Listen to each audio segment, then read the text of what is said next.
D'abord, moi, ce que je dirais aux jeunes, c'est que toutes les formes d'expression artistique et culturelle sont des mines, ce sont des gisements, ce sont des lieux où on reçoit des choses, on reçoit des cadeaux du début à la fin. Et puis, alors, toutes les pièces ne se valent pas, tous les concerts ne se valent pas, tous les opéras ne se valent pas. Voilà, tout spectacle n'est pas excellent, évidemment. Mais il y a un univers, il y a un champ sémantique, il y a un univers sonore, il y a un univers aussi visuel.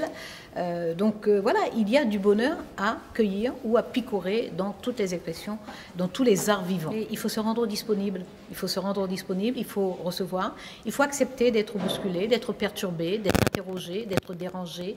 Je pense d'ailleurs que le théâtre, entre autres, a notamment pour mission non seulement de nous divertir, mais aussi de nous déranger, mais aussi de nous troubler, mais aussi de nous perturber, mais aussi de nous obliger à nous poser des questions, de nous obliger à nous remettre en question. Mais ça n'empêche d'y prendre plaisir. Donc oui, on prend les arts, on les reçoit, on butine, on picore, on comprend d'une façon à 20 ans, on comprend d'une autre façon à 42 ans, on comprend d'une autre façon plus tard. Et tout ça, ce sont les surprises et les inattendus de la vie.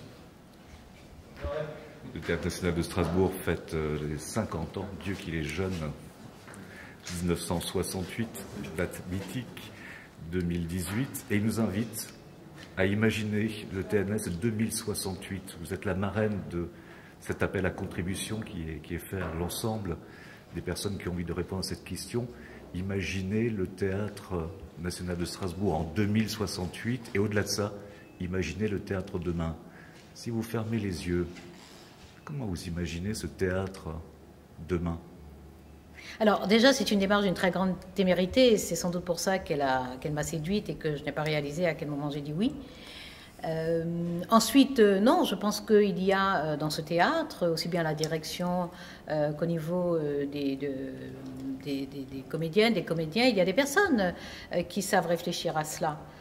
Moi, je viens un peu, bon là, voilà, je suis marraine, mais surtout invitée. Je viens invitée, je suis une assise dans cette réflexion, c'est-à-dire que j'arrive avec ce que je suis, avec mes engagements politiques, avec mon rapport aux expressions culturelles et artistiques, avec mon rapport particulier au théâtre.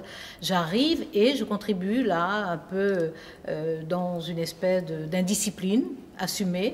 Je contribue à cette réflexion. Oui, que peut être le TNS en 2068, il y a des personnes qui peuvent mieux y répondre que moi.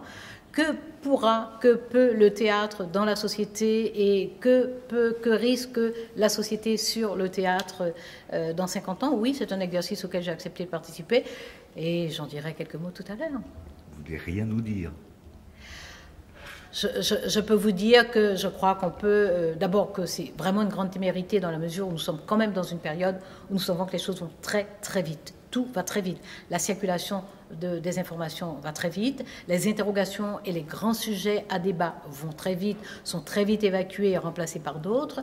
La façon de faire, de fonctionner et d'utiliser des codes sociaux, tout ça aussi change très très vite. Donc c'est une très grande témérité de se projeter à 50 ans.